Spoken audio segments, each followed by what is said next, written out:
Hello and welcome to Student Affairs Now. I'm your host, Glenn DeGuzman, coming to you from Livermore, California, the ancestral homeland of the Ohlone people. Student Affairs Now is the premier podcast and learning community for thousands of us who work in, alongside, and or adjacent to the field of higher education and student affairs.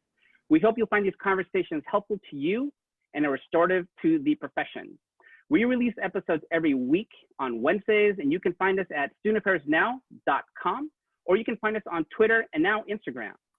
Now, I'm particularly excited about this episode because I'm bringing 4 student affairs professionals who, in my opinion, have been leaders and influencers across the US in nerd identity, geek culture, and its impact and influence on college and university campuses.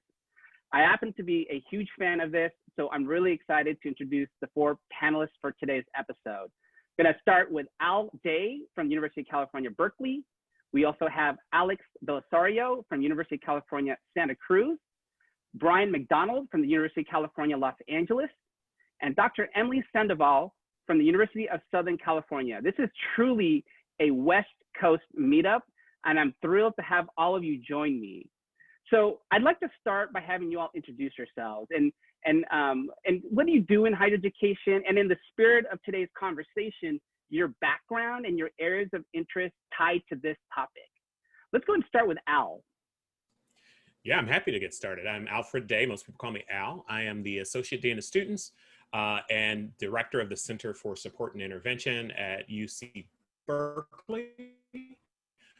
I've been involved in this work with these fine folks for almost over 10 years, about 10 years now. And I'm just really, really happy to be here as a DC Comics fan. I'd like to think of us as the Justice League of higher ed and geek ed stuff. Other people might say Avengers, but I would never say that. And we still don't hold it against you even after all this time. Alex, why don't you introduce yourself? Hi, I'm Alex Belisario. I use she, her pronouns, and I'm the Executive Director for College Student Life at UC Santa Cruz. And, there's a natural relationship between our work in higher ed and my interest in geeky pursuits. So as a college student, I had these interests, as did my friends, like sci-fi and video games. And as a professional, I feel like it helps to make connections with students and faculty and staff. I do still play Pokemon Go when people ask that question. And so much of the stories that we get in sci-fi in particular give us a way to talk about real life situations. So it's a natural connection. And then I would also say that there's just superheroes everywhere who are working with college students, right? Their outfits look a little different. They probably don't wear capes if they've seen The Incredibles, but they're out there. Totally hear you on that. Brian. Hey, everyone. Thanks, Glenn, for bringing us together. It's always awesome to see everybody here and to talk about this. My name is Brian MacDonald. I use he, him pronouns. I work in residential life and student affairs at UCLA. I think for me, my interest is twofold. Well, first, I think a childhood of watching too many horror movies has prepared me for a pandemic. So I have to definitely attribute my horror fandom to my likelihood of survival in 2020. But I think it's twofold. One, I think the role fictional stories and characters have, they can inspire, they can guide us, they can provide hope, they can provide leadership lessons, and they can provide characters that we identify with when maybe there's not somebody in our real life that we can look to. And I also think we in education can learn a lot about community from fandom and how fandom forms and how it behaves. And specifically today, I think, we need to pay very close attention to representation in these stories, who's present and who isn't. And also, I think fandom and community comes with warning labels now in terms of too much nostalgia, toxic fandom. So those are things that are on my mind as we approach today's conversation. And Emily. Hello, everyone. So my name is Dr. Emily Sandoval. I use she, her, hers pronouns. I am the Associate Vice Provost for Student Affairs at the University of Southern California. And I mean, my career has been in housing and residential life and in student affairs in general. So for me, this intersection is very important because many superheroes or people with superpowers spend a part of their hero's journey trying to figure out their place and where they belong and what their talent is and how they can contribute that talent or share that talent with others or the world, hopefully for the better. And I view the similarities with a college student's journey in college, you know, from entering their first year, trying to figure out where do they belong, what is my talent, what is my major, what good can I do after college. I really equate to that. And I feel like I've been on my own hero's journey my entire life. I feel we all have been. But very much, I've also learned to use my geek identity as a point of connection with the students and the professional staff that I work with. So, you know, let's frame this conversation, because I think for me, when I was growing up, I wouldn't have even understood this idea of nerd identity or this geek culture. So can we start by, how do you define nerd identity or geek culture? And I'd like to hear, you know, how did your interest in this topic emerge in your personal life and eventually your professional field? Alex, Al, do either one of you want to kick us off? Yeah, I'd be happy to. For me, you know, the idea of nerd identity is so inextricably tied up into who I was in my childhood. I lived in the library, Merced County Library. I was the kind of kid that even if I didn't call myself a nerd, everybody else did. So I just had to sort of decide at some point to either use it as an insult or as just sort of an acknowledgement of who I was. For me, nerd identity is really, it's about passion for a thing or a topic, and it doesn't have to be tied with my particular one is comics and Disney and things, but it really is that thing that you can talk about for hours, that your friends sometimes get sick of you, but it's very important to you, and it can be and should be anything. We've talked about this a lot amongst the group, and we really want to define our identity as something that's inclusive, about bringing people into a circle. I heard a podcast this weekend where somebody talked about being a kid and really being into like Harlequin romance novels, and how even today they didn't feel like they could embrace that as part of their identity. And for me, that's what it is, that thing that you just love and that you draw power from, and that helps you sort of make meaning out of life. It's very important to me. Yeah, I think we got our start as Geek Ed almost 10 years ago. And it was because we found that we had some shared interests across professionals working in housing, but that really relates and resonates for folks who are going to school or thinking about going to school. And when we did our first presentation at Comic-Con in 2011, we used a Venn diagram to talk a little bit about, you know, your like deep interests and perhaps how comfortable you felt in social situations, and your the time and energy and passion that you would put into things, rather if it would even be an obsession, we'll say, and like the difference between geeks and nerds and dorks. And it was, even at that time, it was becoming a little more acceptable to say that you had these geeky interests, and that you could find people to be in community with. And I think it's even more so now, but I would say more like when we were younger, for most of us, you were a little bit more of an outsider, a little more reluctant to share that for fear of the connotations that people would have about you based on their perception of your interests. So I think that being able to find that connection with each other, and then to talk about how that worked so nicely with our professional life and in finding our connections with students, it just strengthened our bond too. And so we've been able to bring lots of folks in over time. And I always have to give a shout out to our other two OGs, Tyler Miller and Ryan McCrae, who, you know, really were like, hey, we love Comic-Con, we want to be able to give back, how can we do that? And then it was like, who else can we find that have all these same interests or similar interests, and then be able to move from there.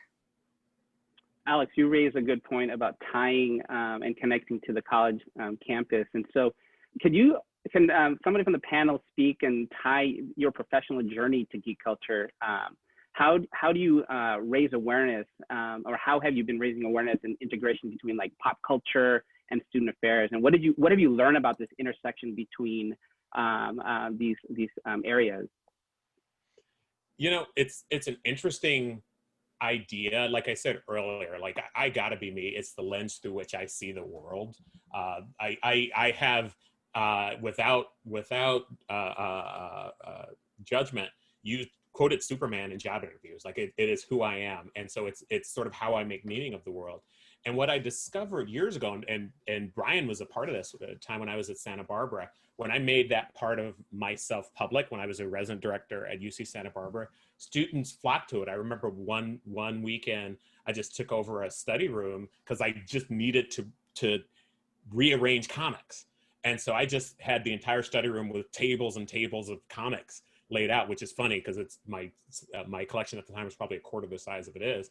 And the whole weekend, I didn't get any organizing done because I had student after student coming in and just asking me about it. Conversations with students that I had never had before.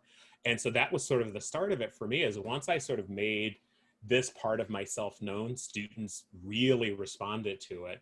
And from there, it just became sort of my professional identity in a way that just created excitement for me in the work and created, as I said before, it's an identity I can't pretend not to have, but it really allowed me access to not only to students in general, but to a group of students who, quite frankly, had not been engaged before. Yeah, and I would add that intersection of identities, it's been even evolving for me. And I think back to 2011 at our first Comic-Con, and Alex, I don't know if you remember this, it was at the end of the panel and we had some students come up to us. I don't remember, I think they might've been high school students. And they were just in awe because they're like, wait, you're geeks and you're women. And the awe in their face. And I realized, thinking back to 2011 where I was working at the time, I was at Cal Poly San Luis Obispo, Polytechnic University. And even thinking before then, when I was a resident director, I remember hearing comments. And there was one time I spent hours playing video games with my RAs. It was GameCube. And they were like, we just spent the past 2 hours getting beat by our boss. And she's a girl. I was like, woman, thank you very much. At Cal Poly, it was interesting because they were just like, it's a polytechnic university. Like by definition, I'm gonna find a lot of geeks there. And I did, we did our first Geek Week there and it was wonderful, but they were just, I remember these young men talking to me, they're like, this is so cool. Like you understand what we're talking about, but you're so open about your passions and you're a woman. Well, yeah. And now, in 2020, it's not weird anymore, at least in my circles that I run in. And I've thought about how my office has evolved and where I am now. It's like every year I get a little more geek collectibles in my office. My office is geeked out now, and I work at USC. No one's ever told me anything, but I mean, I have geek artwork. I have so many pop figures, it's not even funny. And I don't even think about that anymore where people see me and now it's, oh, I can easily talk to you. And students come in crisis or when they're coming to talk to you, and it's not always the fun thing. But this is where my identity gets to cross over because we share a commonality, even though I may be 20 plus years older than the student. Alex, Brian, would you want to weigh in on that?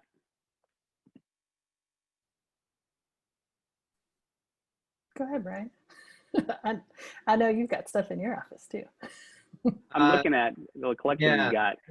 There's a lot to say on this particular question.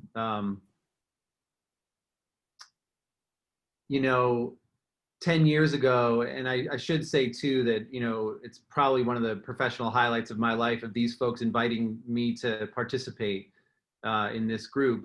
And Al, I don't know if I should thank you or not that you were partially responsible for me going to my first Comic-Con in 2005. But, sorry for all that money you spent. Yeah. For me, a lot of my childhood and growing up in teenage years were very fading in the back, not having community and sort of just trying to disappear in an effort to avoid screwing up or being embarrassed or any of those things. So for me,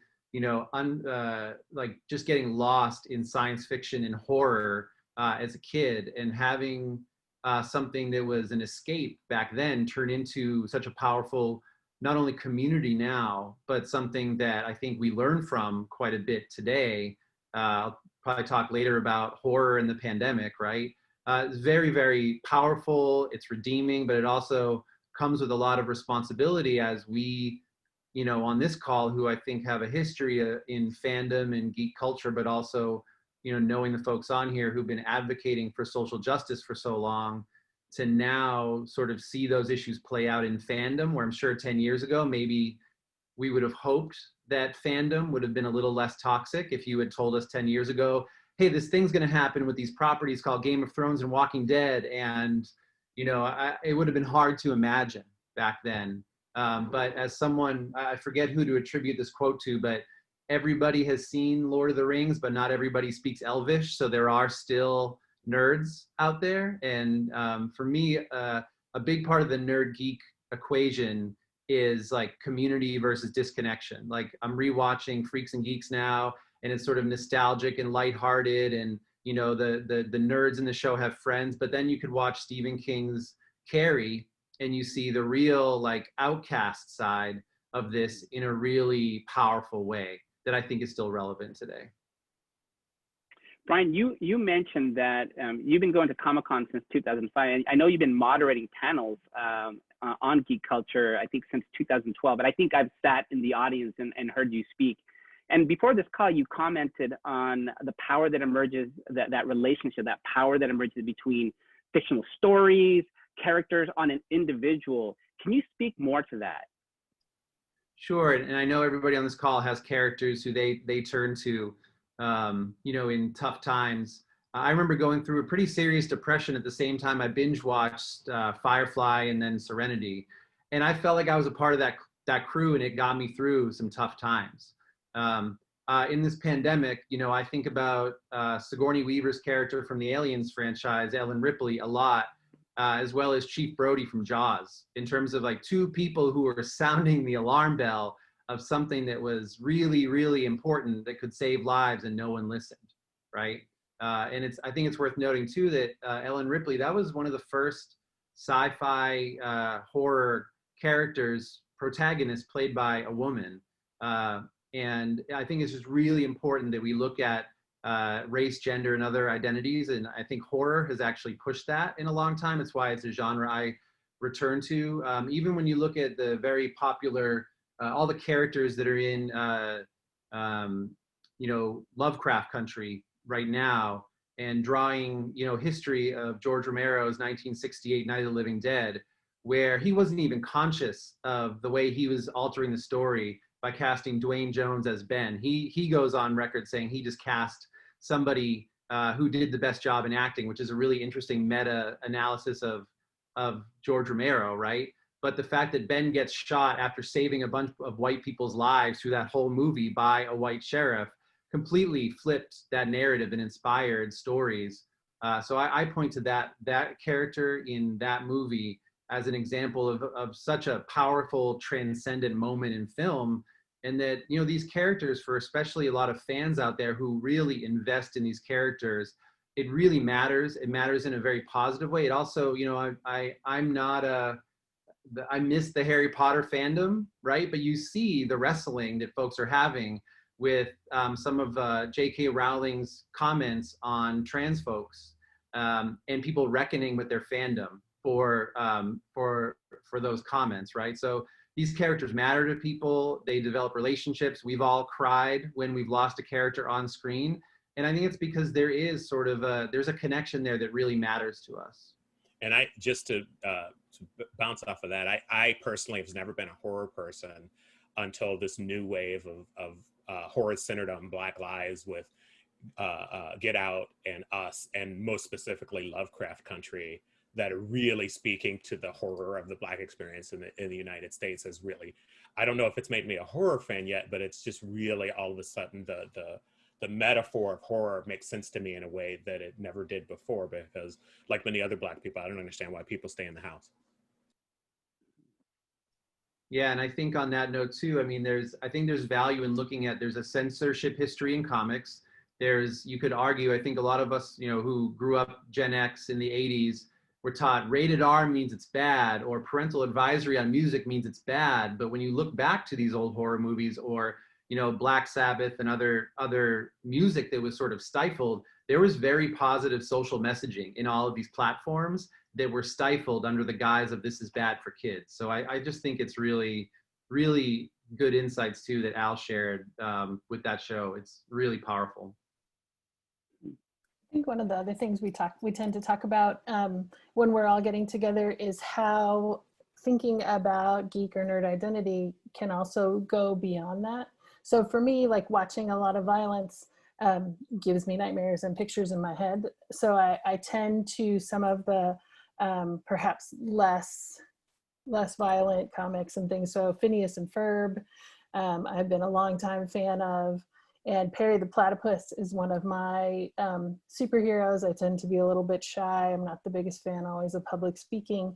And the aliens in Toy Story also come up for me quite a bit. It's like the heroes that are behind the scenes, they're maybe not always in the front, but they're always trying to do good in their way that they can, and appreciating people's gifts and challenges. But one of the things we talked on, at least once a year on our panels, is like how these interests can be a gateway to finding the things that you're passionate about. So maybe it is watching Get Out, and that inspires you to want to do more in the realm of social justice or to be out there. And maybe it's watching the X-Men and understanding how these folks with special powers who are misunderstood by society find their community at a school together. And the parallels for the kind of work that we do then just really flow in very nicely. Yeah, what are superhero narratives other than a story of using your privilege on behalf of others? Right. Wow. So I'm going to shift a little bit. Emily, you're into, you shared with me that you were into geek and the sci-fi genre. But what was particularly interesting is that you also did your dissertation on geek culture in higher education engagement. What did your research during your dissertation journey tell you, especially around building community on college campuses through geek culture? Great question. And Brian, I'm going to join you in blaming Al for this, because we were in a parking lot after our very first Comic-Con panel, 2011, and he looked at me, he's like, you're going to go get your dissertation. You're going to go back to school and write something on this. And I'm proud of Al for back in school himself. So thank you to Al for planting that seed in my brain. But I was very grateful to find faculty members who took me seriously. So talking about geek identity, geek culture as it relates to sense of belonging and connection on a college campus, that's the focus of the study. And I probably enjoyed doing my research more than most people enjoy doing their research on a dissertation. I mean, you have to be passionate about it, but it's definitely a labor of love. And I was a qualitative study, which means I got to sit down with students and staff members at a university and talk about the importance of their identity as a geek and how they've been able to see that manifest throughout their college experience or just as an administrator. And it was wonderful conversations, and it basically validated the why behind all of us doing our work in higher education, but specifically as geeks. So taking that old Field of Dreams quote, if you build it, they will come. I say, if you provide them the space, they will come. So meaning a lot of the college campuses, several campuses that I've worked at, and I don't know how it is at your respective schools, but sometimes it's like, okay, if a program happened or programming event happened in one building, that you'd only get the students from that one building there and others wouldn't ever come to that building. Well, until we hosted a Magic the Gathering event and we had people walk across campus, which is a 20-minute walk from building to building, to attend that. So I say, provide them the space, talk to students, find out what they're interested in, and they will tell you what they think. So creating spaces for Dungeons and Dragons, having people actually make those connections, opening up your lounge spaces or your dining halls for just a board game night. People will show up. And that's why I say create the space. And the students who were at universities that did that for them meant the world to them, because they felt seen and they felt heard and they felt like they weren't alone, that there were other people who shared those interests, which also goes into representation. And I did my dissertation, my research in 2018 is when I did most of my research. So just the representation for some of the students who identify as women, the women characters. There was one student who absolutely loved Carrie Fisher and fell in love with Princess Leia. And we also talked about the power of the character of Rey on a new generation of young kids. I remember seeing The Force Awakens and I was like, where was Rey on my life? Although I did have Buffy. Buffy is where it starts for me. Buffy's my hero. But then going into, you know, Black Panther and what that meant for our Black African-American students. Even into the Spider-Verse, which is my favorite Spider-Man movie out there, the fact that there was an Afro-Latino boy being Spider-Man, like that was huge to see a cartoon movie where I was also hearing some Spanish. It was massive. So it's just understanding that for students, I mean, if it matters for us, it matters even more for students who are trying to find their footing on a college campus in the place where they belong and they feel most comfortable to be themselves. So that was what I discovered from that research. And since that research, I've had a book idea in my head for 2 years that I need to get off the ground because I'm going to need contributing authors. So that is still in the works. Alex, can you weigh in on that, especially around your insights on building community on college campuses? And I know that you've also been a big part of the Social Fiction Conference, which has impacted many folks, including the folks on this panel. So you can speak a little to that. Yeah, absolutely. I think that, you know, going back to our earlier conversation around being able to share a part of ourselves then helps our students to be able to open up and share more of themselves. And one of the big activities that's happened at one of the colleges here is what's called the Social Fiction Conference, and our residential staff created that back in 2009, and it was meant to give students and community members, because Al has come as well over the years, and Emily, the ability to look at social justice issues through the lens of sci-fi, gaming, manga, like any of the cool, nerdy, geeky pursuits. So we have had cosplay, we've had escape rooms, we've had authors, we've had folks talking about climate change, artificial intelligence, like, and our responsibility as consumers of that kind of media, and also as people who are going out into the world and hopefully creating positive change. Like, it's given us an opportunity to talk with students about that, figure out what is of interest to them, and then tailoring activities and programs that can help put it together, right? So not telling anybody what to think or how they have to think, but have you thought about the fact that you, when you're consuming this video game, like, what is it saying about women or about people of color or about violence? Like, you know, having these conversations. We had this great debate in the last year at the last Social Fiction Conference about whether or not, oh, now I'm blanking on his name, in the Avengers, the bad guy with the glove, like whether or not he was really bad, right? What was he trying to do? Is he trying to save the universe by cutting the draw on the resources, or is he just truly evil, right? And so it was a really spirited debate that went on. And so that's really helped build community. I mentioned a little earlier that I do still play Pokemon Go and admit to it, even when people are like, do they still do that? But you'll see groups of students when we can all be in person together who show up at different places across campus, and they'll travel with each other and they come to know each other. Emily met some of them when she was up here. You know, they, it starts with Pokemon Go, but then it's like, hey, are you in that class? Or hey, do you want to go eat something at the dining hall? And then there's community. And one of the things that I really enjoyed about the Discord group is that, particularly in the beginning, they were really good about making sure that if someone was coming, they were going to wait for that person. And if someone would jump into a raid early, they're like, well, good luck trying to solo for the rest of your life. Like, you need to jump out and wait till everybody's here. And so that kind of stuff just really warms my heart. Like, you can see how it is that they're trying to take care of each other and doing things in the best way that they can. I'm gonna go ahead. I was gonna say, not gonna lie, when I go up to UC Santa Cruz, one of my favorite things to do is play Pokemon Go with Alex and her staff and the students. I look forward to that.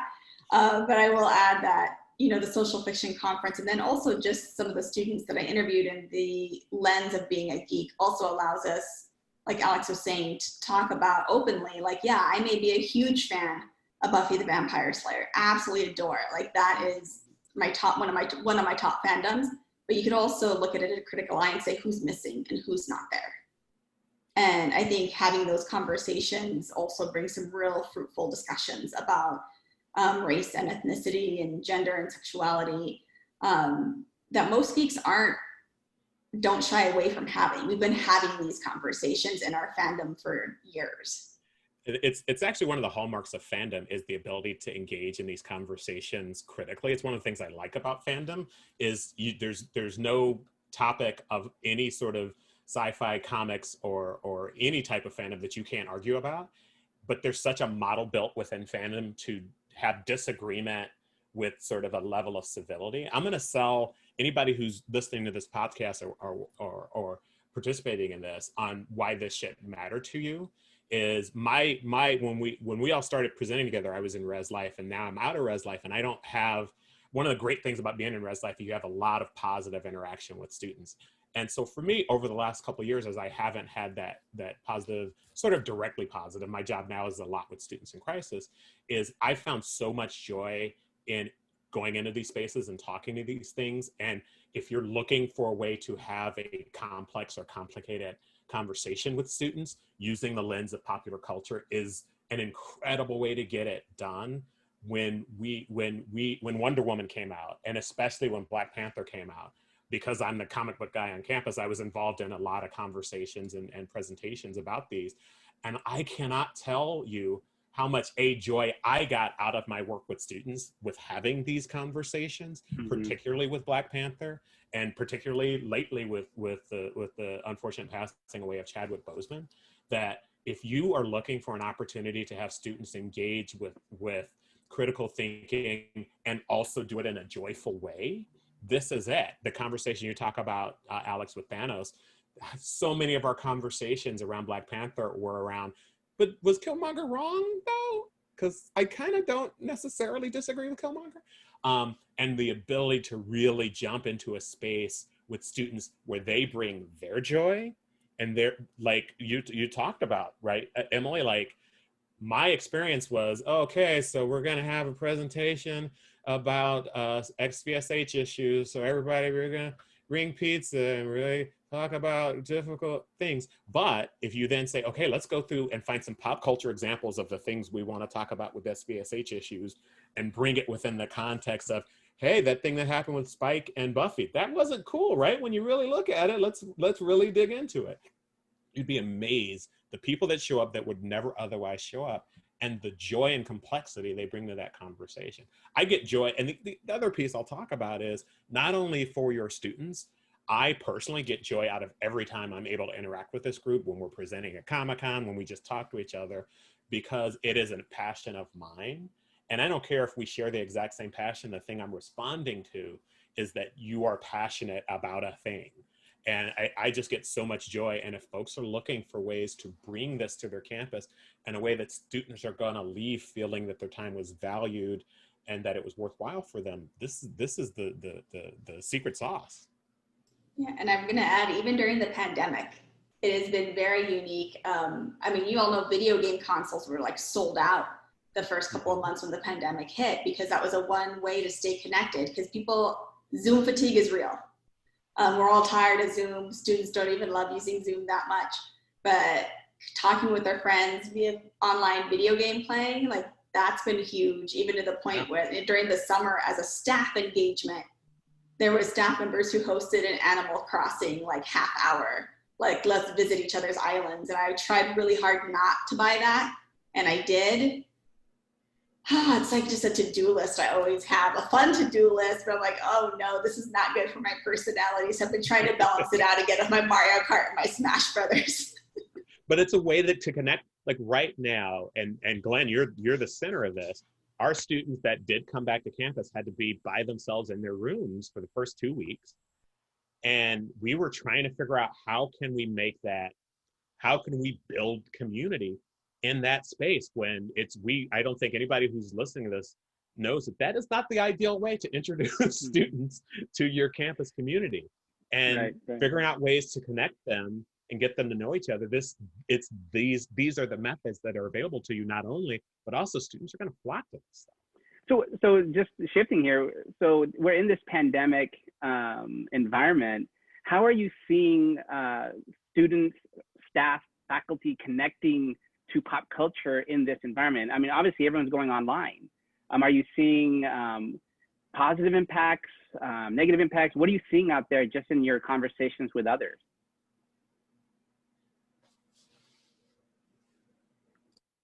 I'm seeing positive impacts in terms of, as I mentioned, like the video game playing, but there's sense of community still out there. I don't know how we got so lucky, but like Netflix has released a lot of good content as well.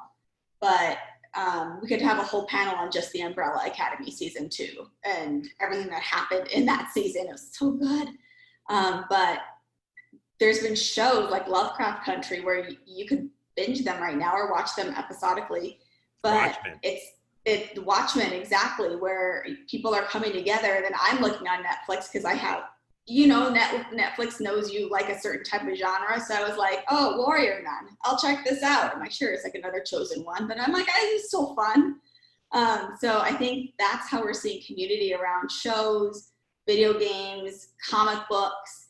The media that's still being produced is still serving as a catalyst for people to come together in conversation around community, also with a critical eye to talk about everything going on with the parallels of what's happening in the world with the pandemic, the racial pandemic, and what we're seeing in our pop culture media as well. Interesting. I know that, as Alex, your full disclosure, I too play Pokemon Go. I'm level 39. I'm getting up there. And I know that even with Pokemon Go, they've shifted to sort of a physical or social distancing format. And I find it very interesting because even when I'm on campus and I'm still, walking between spaces or whatnot, I'm playing, I can see folks. They're playing, and so, there's this desire to continue to connect with their chosen activity or the things that they're really connected and passionate to. So it's very powerful. I want to shift a little bit here and ask you, if a student affairs practitioner or really anyone in education wants to explore this connection, particularly around identity, belonging, and community development, what type of advice would you give them? Because obviously there's been a lot of great points, but what advice would you give them to just begin their journey to connecting it? I think starting with the gateway. Like if they don't know and want suggestions, like Emily said, I think each of us, right, would be very happy to give people suggestions, and they would be completely different. There's a little bit of overlap, but I think there's lots of ways to get involved. So to figure out, just try a little bit of this and that. Like for me, I watched an episode of Game of Thrones because some friends were like, it's not that violent. The violence has a purpose. I know. I watched half a minute and I was texting them going, are you kidding me? This person got beheaded in the first half minute. And so that wasn't speaking to me.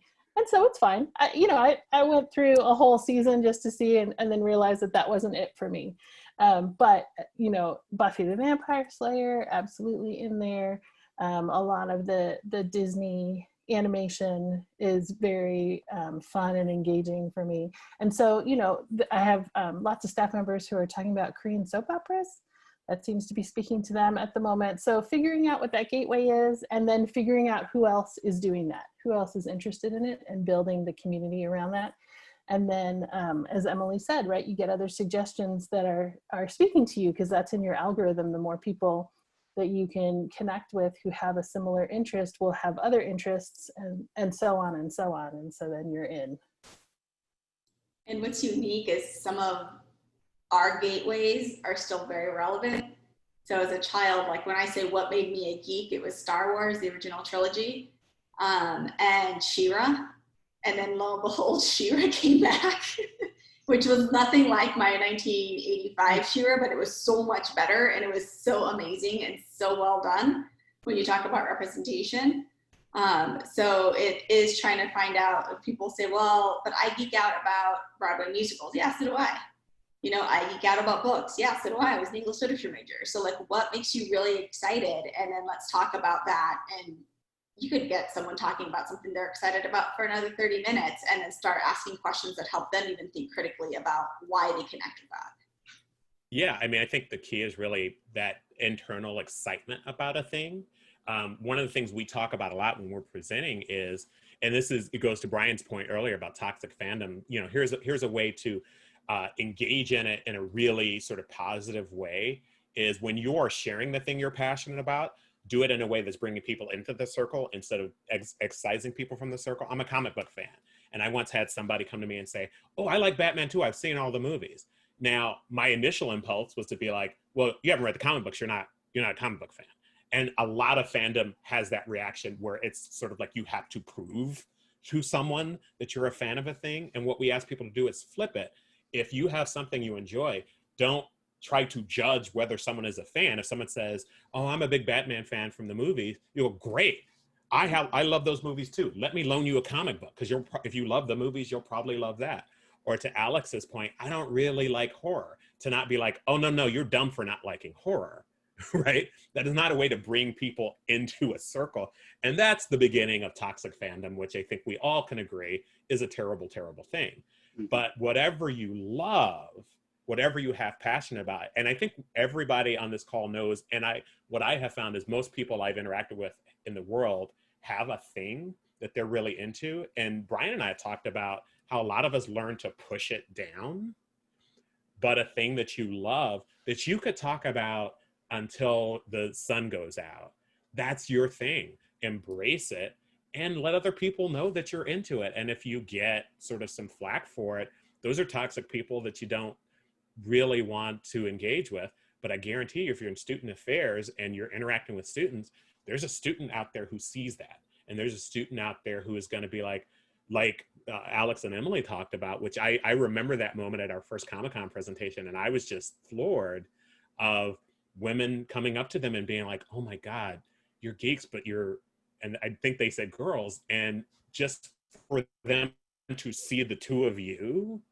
to me, I was like, if we never do another panel in our lives, that's why we're doing this. I mean, you all know me, I get super stoked about this, and this brings me a great deal of joy, but at the basis of its joy is so many people have repressed this part of themselves, and there's so much joy and satisfaction in it for them, that part of, I think, what we collectively are trying to do is give people the space to be open and say, "Hey, you know what? No, I'm geeky about this." And like, I don't care if it's Harlequin romance books, whatever it is, just, that's your thing. Talk about it, be it, and you'll find community, somebody somewhere. I grew up where I didn't know any other kids that like comics, and that was a really lonely existence. So to find, particularly Black kids, to find that community is so critical.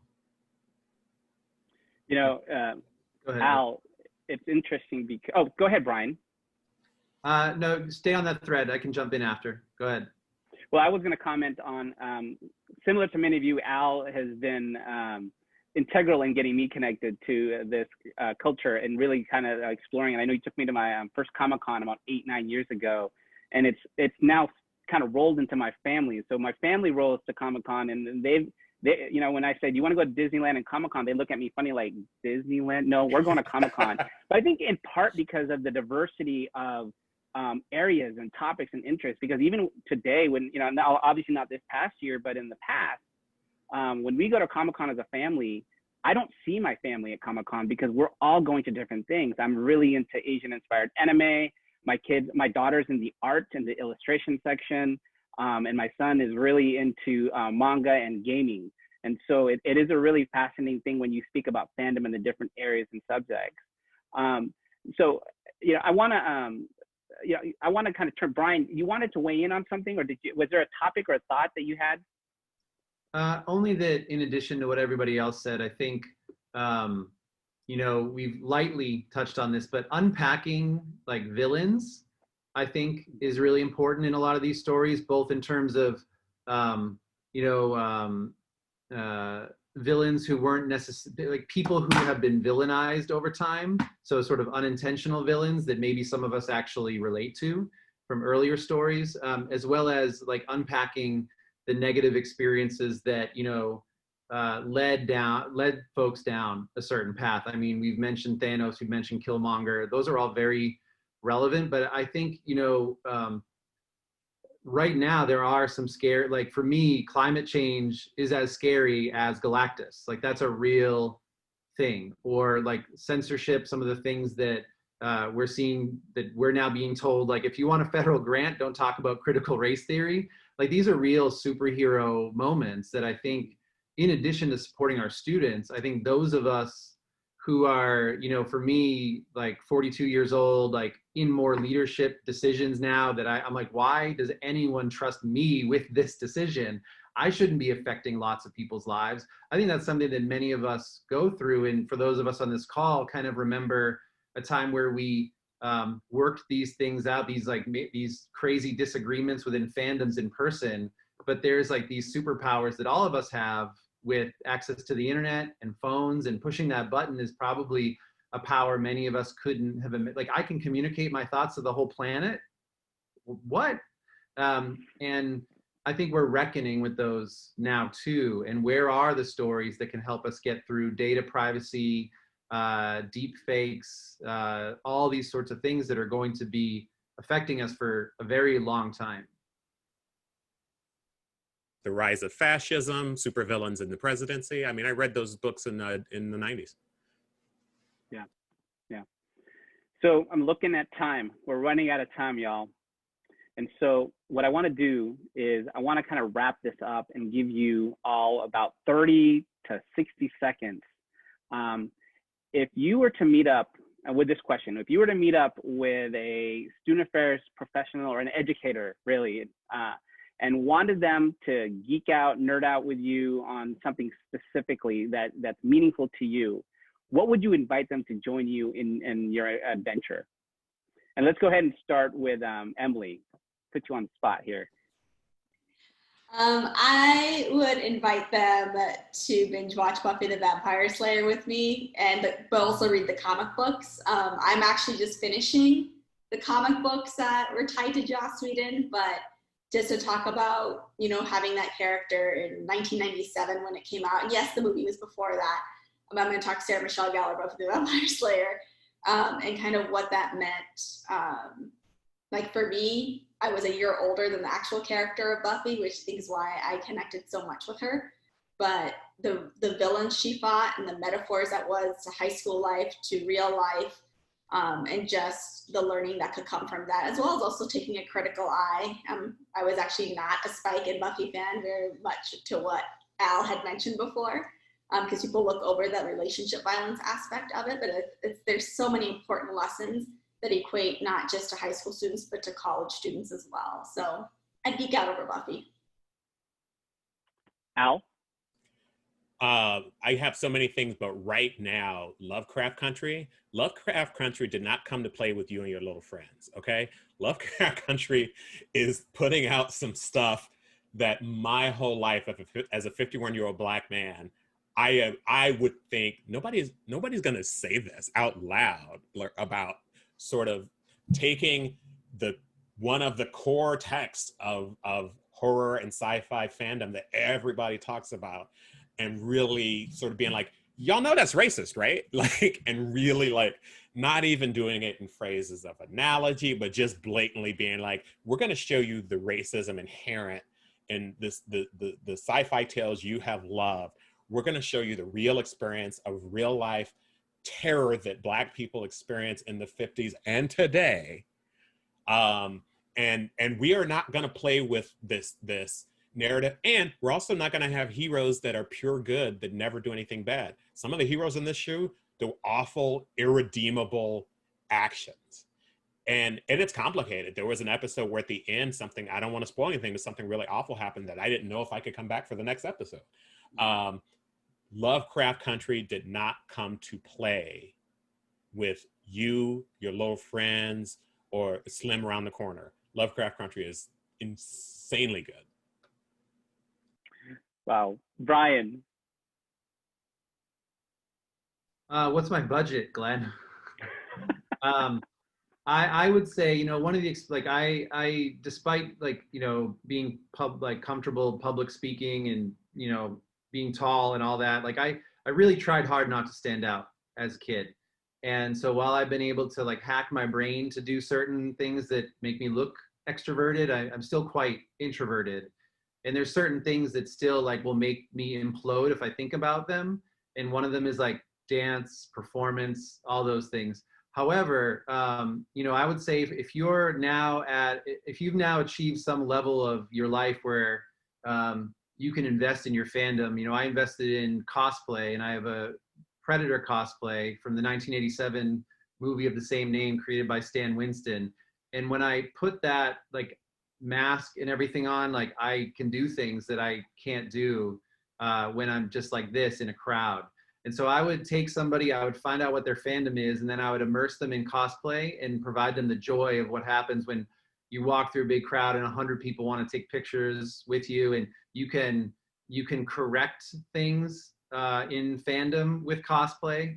Probably one of my favorite things, similar to what Al was talking about with some of the course correction of H.P. Lovecraft stories, is that people course correct things with cosplay in fandom that I think is really powerful. So that's what I would do. Thanks, Brian. I've seen you in that Predator outfit, and it's amazing. Alex, take us home. It is amazing. And I just want to say to Al that I think that notion of not all heroes are always good and perfect, and not all villains are always bad, is so important, particularly as we're going into this political time. I think that people are so ready to either hate someone or love someone, and we're all flawed, right? Gifts and challenges, that's so important. But what I have been into for the last several months is The Mandalorian. It's along the Star Wars genre, but also my nieces and nephews love it, and they can watch it.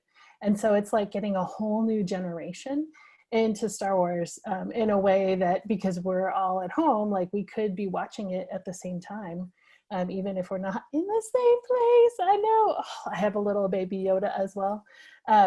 So I think that is one of the things that really speaks to me. And that, again, this notion that some of the most powerful superheroes don't have to be real big. They can be real small and real quiet, and it still has a giant impact. And then the other thing I would say in terms of being distant from each other, Emily and I participate with a group of people who play Zoom trivia once a week. That's modeled off of a pub that used to exist here and sadly went out of business during the pandemic, but it helps us to take all the genres and put it in there and test our knowledge with each other, all in good fun. That's incredible. That's pretty cool. So I'm looking at time. We've run out of time. I want to thank this panel, all of you, for your time and just helping with this episode on Student Affairs Now. If anyone in the audience wants to connect with any of the panelists, their contact information, their Twitter is on studentaffairsnow.com. You can also receive reminders about this and other episodes by subscribing to Student Affairs Now newsletter, which you can find on our website. We just launched, so I'm really excited about this. Please subscribe to the podcast, invite others to subscribe, share this on social, leave a 5-star review. It really helps conversation like this reach more folks and build communities so we can continue to make this free for everyone. If you have any topics that you want me to personally explore, please reach out. You can find my information as well on the website. Again, my name is Glenn DeGuzman. Thanks again to everyone on this panel. And I want to thank everyone also for watching and listening. Be safe, be well, take care.